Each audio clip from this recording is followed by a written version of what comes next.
এক গভীর জঙ্গলে বাস করত একটি কালো সিংহ ও শকুন। তারা ছিল খুব ভালো বন্ধু। আজকে এত চুপচাপ কেন? তোমার গর্জন শুনে বন কেঁপে ওঠে। বনের সব প্রাণী ভাবছে তুমি হয়তো বুড়ো হয়ে গেছো। আর বলিস না, এই একই জীবন, একই শিকার, একই পথে ঘোরাঘুরি, মনটা ভালো লাগছে না।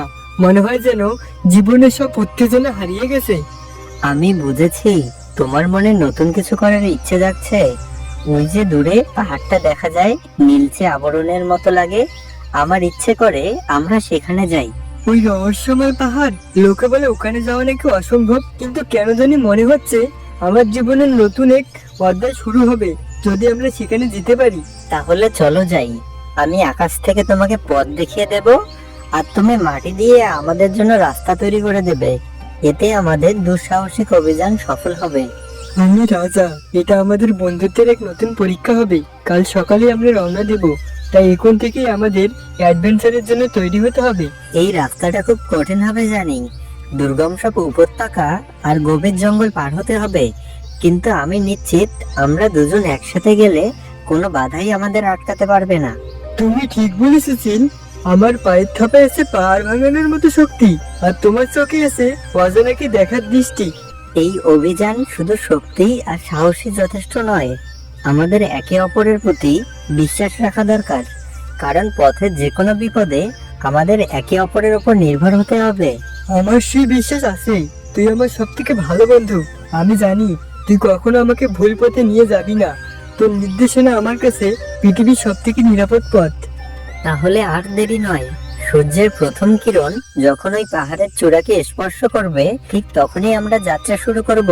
আর মাত্র কয়েক ঘন্টার অপেক্ষা, তারপর আমরা ইতিহাসের অংশ হব। আমি প্রস্তুত। আমার মন বলছে ওই পাহাড়ের চূড়ায় এমন কিছু লুকিয়ে আছে যা আমাদের এই বন্ধুত্বকে আরো অমর করে দিবে। এবার চল, নতুন এক দুঃসাহসিক যাত্রার জন্য প্রস্তুত হই। এরপর দুই বন্ধু মিলে নতুন পথে যাত্রা শুরু করে। হাঁটতে হাঁটতে হঠাৎ এক কাঠবিড়ালি তাদের সামনে এসে দাঁড়ায়। দয়া করে থামুন, আপনারা কি এই বনের রাজা, তার বন্ধু? আপনাদেরকে তো দেখে অনেক শক্তিশালী মনে হচ্ছে। আমাদের অনেক বিপদ, দয়া করে আমাদের বাঁচান। কে তুমি, আর কিসের বিপদ? আমরা তো এ বনে নতুন এসেছি, এখানে আবার কিসের বিপদ? আমাদের বনে নতুন রাজা এসেছে। সে প্রতিদিন আমাদের ছোট ছোট প্রাণীদের খায়, আমাদের সাথে খুব অত্যাচার করে, আমাদের জীবন দুর্বিষহ করে তুলেছে। এটা হতে পারে না। একজন সত্যিকারের রাজা কখনো প্রজাতির উপর অত্যাচার করে না। সে আমাদের প্রজাতির কেউ হয়ে এমন কাজ করছে, এটা মেনে নেওয়া যায় না। তাহলে আপনারা কি আমাদের সত্যিই সাহায্য করবেন? তিনি এত শক্তিশালী যে তার কাছে যাওয়া আমাদের জন্য মৃত্যুর সমান, কিন্তু আপনারা থাকলে আমাদের আশা আছে। কোনো ভয় নেই। একজন সত্যিকারের রাজা তার রাজ্যের সমস্ত প্রাণীর দায়িত্ব নেয়। আমি নিশ্চিত করছি আমি তোমাকে সাহায্য করব। কোনো অত্যাচারী শাসককে তার আসনে থাকতে দেওয়া উচিত নয়। আমি কি এখন আপনাদের পথ দেখিয়ে নিয়ে যাব? তিনি সাধারণত বনের সবচেয়ে পুরনো গুহার কাছে থাকেন, সেখানে গেলেই তাকে খুঁজে পাওয়া যাবে। হ্যাঁ, তুমি আমাদের পথ দেখাও। আমরা এখনই ফিরছি।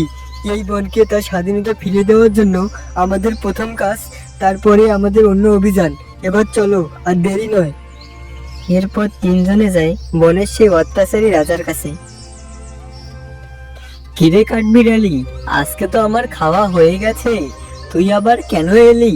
আর সাথে এসব কাদের নিয়ে এসেছিস? আমি পাশের বনের রাজা। এ বনের দুর্দশার কথা শুনে তোমার সাথে কথা বলতে এসেছি। তোমার এই হিংস্র আচরণের কারণ কি? তুমি কি নিরীহ প্রাণীদের উপর অত্যাচার করছো? আমি এই বনের রাজা, আমার ক্ষমতা আর ইচ্ছাই এখানকার আইন। আমি যা খুশি তাই করতে পারি, তাতে তোমার কি? তোমার কি যে তুমি আমাকে এত প্রশ্ন করছো? সাহস থাকলে আমার সাথে লড়াই করো। আমার শক্তি আমার অহংকার নয়, আমার প্রজ্ঞা। একজন প্রকৃত শাসক কখনো তার প্রজাদের ভয় দেখিয়ে শাসন করে না, বরং তাদের ভালোবাসা অর্জন করে। তোমার এই ক্ষমতা আর হিংস্রতা তোমাকে একা করে দিয়েছে। তুমি ঠিকই বলেছ, আমি খুব একা। এই সিংহাসনে বসেও আমার শান্তি নেই। আমি শুধু চেয়েছিলাম যে আমি কতটা শক্তিশালী তা সবাইকে দেখাবো, কিন্তু এখন দেখছি সবাই আমাকে ভয় পায়, অনেকে ঘৃণা করে। তাহলে তোমার ভুল বুঝতে পারা উচিত।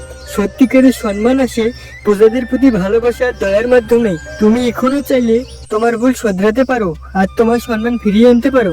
আমি আমার ভুলের জন্য সত্যি লজ্জিত। আমি জানি না কেন আমি এমন করেছিলাম, আমাকে দয়া করে ক্ষমা করে দিন। আমি অঙ্গীকার করছি আর কোনো প্রাণীকে কষ্ট দেব না। আমি জানি না কিভাবে আবার সবার বিশ্বাস ফিরে পাবো। সবার বিশ্বাস ফিরে পেতে সময় লাগবে, কিন্তু প্রথম পদক্ষেপ হলো সত্যি অনুতপ্ত হওয়া। তোমার অনুশোচনা দেখে আমি বুঝতে পারছি তুমি তোমার ভুল স্বীকার করছো। এখন তোমার উচিত বনের সব প্রাণীর কাছে তোমার আচরণের জন্য ক্ষমা চাওয়া। তোমার কথা শুনে আমার চোখ খুলে গেল। আমি শুধু ক্ষমতাকে শক্তি মনে করতাম, কিন্তু আজকে বুঝতে পারলাম সত্যিকারের শক্তি আসলে কোথায়। আমি এই বন ছেড়ে চলে যেতে চেয়েছিলাম, কারণ আমার এই একা জীবন একদম ভালো লাগছিল না। তোমাকে আর পালিয়ে যেতে হবে না, আমরা দুজন মিলে এ বনকে শান্তিময় করে তুলবো। তুমি তোমার ক্ষমতাকে এখন থেকে এ বনের সুরক্ষার জন্য ব্যবহার করবে, আর আমি তোমাকে সঠিক পথ দেখাবো।